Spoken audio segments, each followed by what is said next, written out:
What do you think of when I talk about goals and resolutions? Do you love them? Hate them? Feel like they're a necessary evil? Let's talk about it. And an alternative to the traditional way to set and achieve goals. Hello, my lovelies. Welcome to Season 5 of the Moving Toward Better podcast. I'm your host, Karen Bemis, and today we're talking about how to create your dream year without setting goals and resolutions. It's a big topic, but I'll try to keep it short and sweet, and we'll see where that takes us. Before we dive in, I want to make it clear that what I'm about to share are experiences from my own life and what I learned along the way. Your situation may be different, and this is no substitute for financial, medical, or mental health intervention if your situation warrants it. This podcast is designed to help people understand themselves and others better based on their personalities. It is not intended to diagnose or treat any mental or physical condition. If you suspect you or a family member is at risk of physical or mental harm, please seek proper help immediately. For those who are new to the podcast, when I talk about personalities, communication, and relationships, I use the DISC personality model of behavior and refer to people as D or driven, I or inspired, S or supportive, and C or cautious. You can find links to take your own personality assessment in the show notes. You know how people always talk about new year, new me kind of thing? I detest that.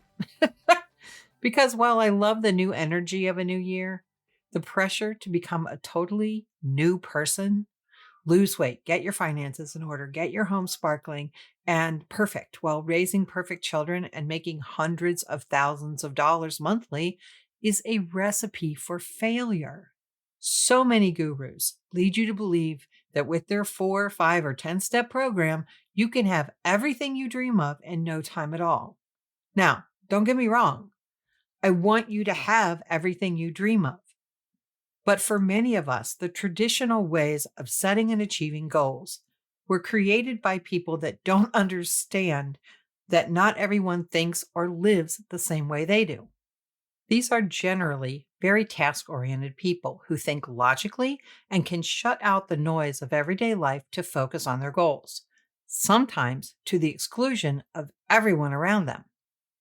We all know of stories of the lone athlete who trains for hours per day with a singular focus of winning or achieving something, whether it's the Olympics, the World Cup, the Super Bowl, a marathon, or something else. That type of regimentation works for a select few, and it's absolutely amazing to see what these people accomplish. But not everyone has the luxury or the time for singular focus. And that's what we're here to talk about today. The rest of us who want a great life without the singular focus on any one thing, and a way to succeed at many things without burning out and or tearing themselves apart. Those same athletes, like Michael Phelps, don't know what to do with themselves once they've reached the pinnacle of their sport. And one of my favorite speeches about the idea of doing and having it all is by Shonda Rhimes, the writer and producer of such hits as Scandal and Grey's Anatomy. And that's that even people who seem to have it all don't. I've linked her speech in the show notes and the description of the podcast. So please, when you're done listening to this, go watch. The thing that set me on this path of what I call ungoals was partly inspired by a story I read about a well-known TV personality, about the amazing life she led. We're going to call her Gertrude. Gertrude was on 2 popular shows on TV. Yes, 2 at the same time. She was married, had 2 small children, and she was seen as a fitness expert as well as a TV personality. She regularly worked 14-hour days, worked out for at least an hour a day, and boasted about doing her own grocery shopping every day because she wanted to pick out her own produce. That got me to thinking. If you regularly work 14 hours per day, commute 30 minutes each way, which is a very conservative estimate for Los Angeles, which is where she lived, you work out for an hour a day, and you do your own grocery shopping. That is a minimum of 16 to 18 hours per day. If you only sleep 4 hours per day, which a very small percentage of people do, you're at 20 to 22 hours per day. That doesn't count eating, showering, dressing, which leaves you 2 to 4 hours for everything else in your life. This made me so angry because there are so many women who look at somebody like Gertrude and they begin to feel so inadequate, especially younger moms. And that breaks my heart because if Gertrude is happy to spend a couple hours per day with her family, that's fine. But most women I know are doing this alone or with a single life partner, and they don't have a staff to pick up the slack of everything else. It's not an apples to apples comparison. So we're going to focus on something different. And that's why we're diving into how to create an incredible 2025 without setting traditional goals. Yep, no rigid checklists, no strict deadlines, just an approach that aligns with who you truly are so you can make this year your best one yet. Part one is about embracing your unique and amazing personality. Here's the thing. We're all wired differently. And that's a beautiful thing. By understanding and celebrating your unique personality, you can craft a year that feels authentic and fulfilling. That's where these 4 personality types come into play: driven, inspired, supportive, and cautious. Each one has its own set of strengths and motivations, and knowing which one you resonate with can make all the difference. Since we're starting a new year and we have some new listeners, I'm going to give you a quick rundown of each personality type. The driven types are action-oriented and love tackling challenges head-on. Inspired types thrive on creativity, fun, and making meaningful connections. Supportive types are dependable, patient, and prioritize harmony and care. Cautious types are detail-focused, analytical, and value precision and planning. Think about which of these feels most like you. You may identify strongly with one, or maybe you're a blend of 2 or 3. I happen to be a blend of the inspired, supportive, and driven types, in that order, which means that I'm a lot for some people to handle. And knowing that about myself and others helped me more than I can tell you in the realm of goal setting and beyond. The only goal here, see what I did there? Is to play to your strengths and live life on the terms that make the most sense to you, not trying to be someone you're not and try to fit into someone else's box, especially if you're neurodivergent. Now, part 2 is about harnessing your personality strengths so that they can help you have an amazing 2025. Driven types, you're all about the results, impact, and speed. But you can lose sight of the ones you love in pursuit of your lofty and audacious goals. Instead of setting rigid goals that separate you from your loved ones, aka the ones you think you're doing this for, but who might prefer to have more of you and less of your accomplishments. Think about the legacy you want to create this year. What excites you to do with your family and or your spouse? Where can you channel that energy to make a difference in everyone's life, not just yours? And you know how to find that out, don't you? You ask them. Don't assume you ever know what's best for everyone, especially if you have family members with very different personalities than you. You are amazing at checking things off the list, but make sure that your important people are not just part of the equation, but also contributors to the equation as well. We have so many ways to help you do that, so stay tuned for more. Inspired types. Your superpower is your ability to connect and uplift. You love fostering meaningful relationships or creating something that inspires both you and others. But you benefit from having some task-oriented people on whatever team you create so that something actually gets accomplished. Making a new BFF is great, but when you get to the end of the days, weeks, and months of the year, you know you'll feel better if you attend to your tasks too. You also know you'll do those tasks better if you work with others. You may be the only people on earth that actually liked group projects, especially if everyone did their part. You love working with people and collaborating and cheering people on. It's honestly what you live for. So lean into the team aspect of whatever you do. Find groups or friends to encourage you. And this year, we're going to be sharing so many ways to do that. So stick with us, and you're going to be so happy. Supportive types. Your gift and superpower is literally in your name. You are so good at supporting those you care about, and even sometimes those you really don't, because you always think that people are redeemable, meaning you are the harbingers of hope, which is no small thing. The only problem with that, you often help others to your own detriment. And that's one I see all the time. Supportive types benefit from boundaries, but struggle to make and keep them. But when they build routines that bring them joy, they create a sense of balance. And that seriously helps them create and hold boundaries to maintain the peace they crave.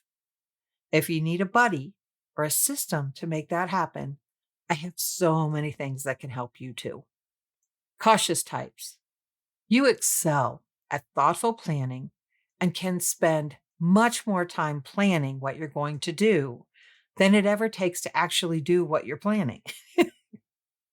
Sometimes that's a wonderful thing.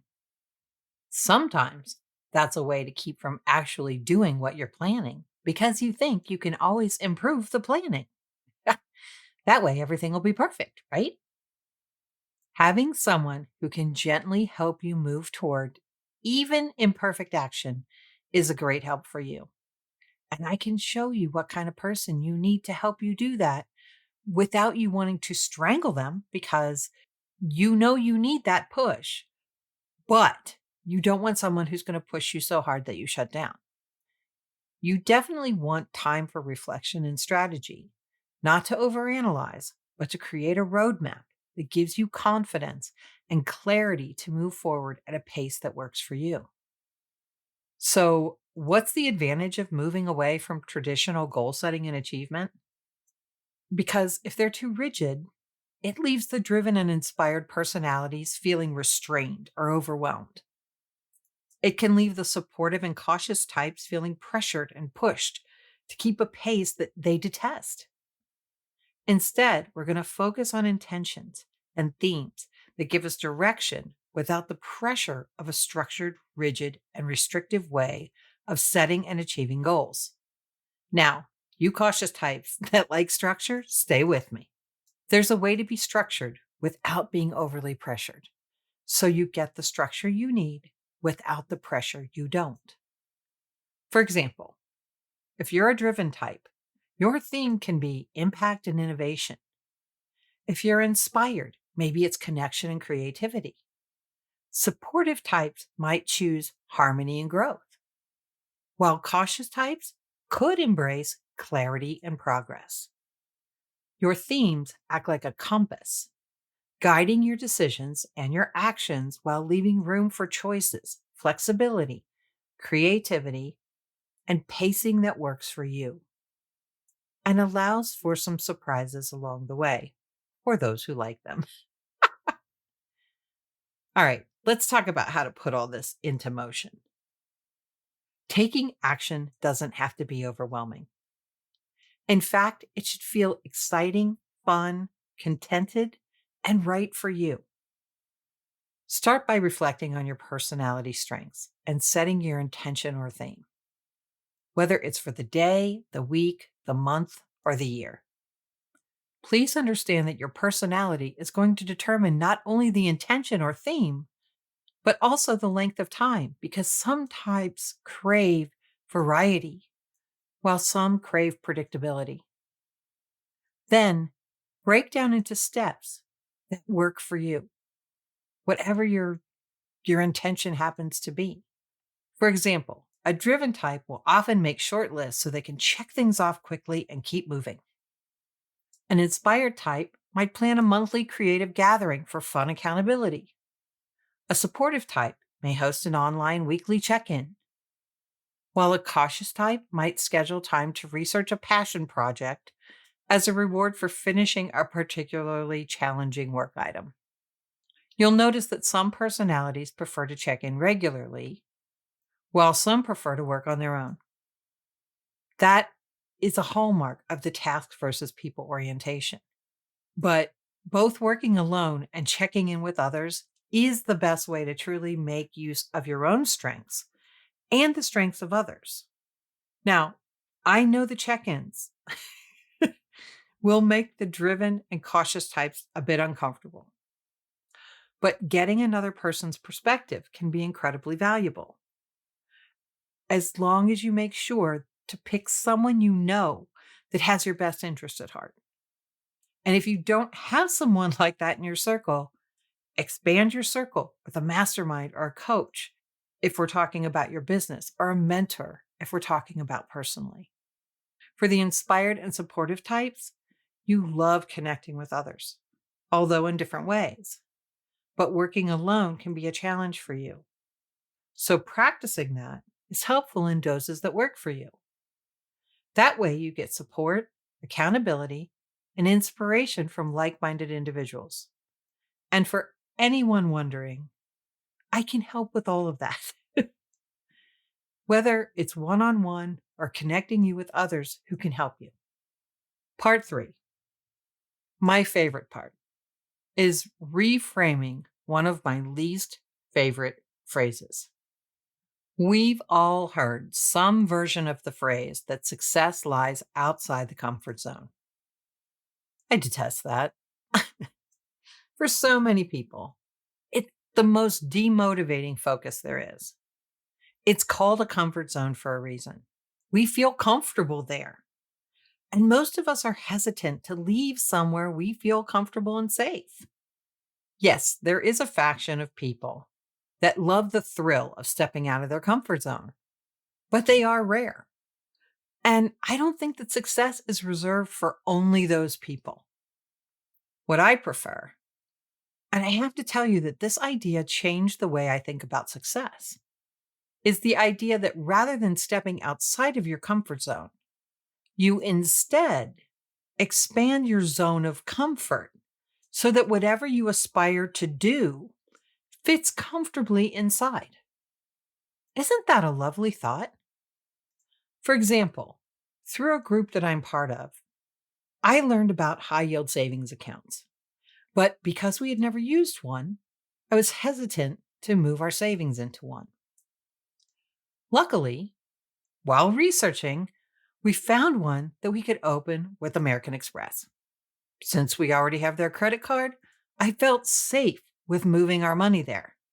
So we opened the account and moved our emergency fund to that from a typical savings account at a bank. The result?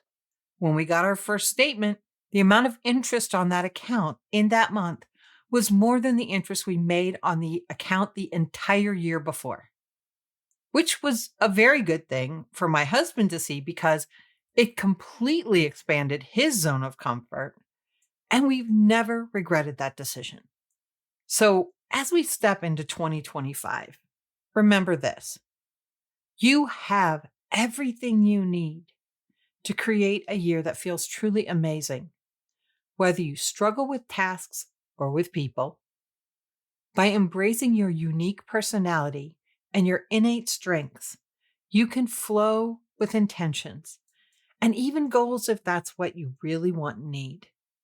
You can take inspired action and set yourself up for success on your terms, in your time frame, without having to spend all of your time out of your comfort zone, because some of you love your comfort zones. Driven and inspired types will move quickly. Supportive and cautious types will move more methodically. Driven and cautious types will want and need to embrace tasks, Inspired and supportive types will want and need to include others in their plans.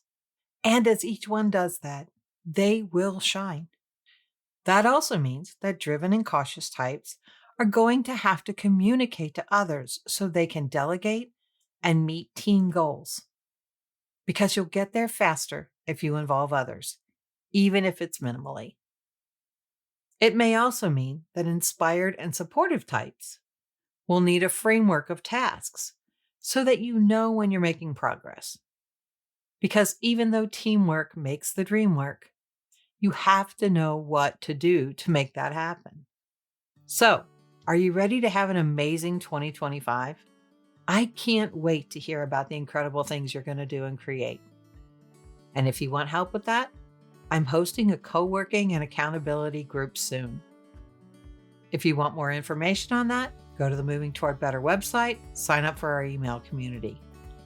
That way you can learn more, or you can message me on Facebook and we'll chat. If you've gotten any insights for yourself or someone you know, please remember to like, subscribe, and if you know someone who could benefit from this, please share it with them. If you want extra help for yourself, again, go to the Moving Toward Better website to sign up for our email community and to schedule a free discovery call. I'd love to chat with you. Until next time, keep moving toward better, whatever that means for you. Love you all, and happy 2025. At Moving Toward Better, it's our mission to help you unlock a fantastic life, powered by what's unique and authentically you. To learn how we can help you in your quest, head over to movingtowardbetter.com to check it out, or use the links in the show notes. Thanks for listening, thanks for being you, and have a great day. Love you all.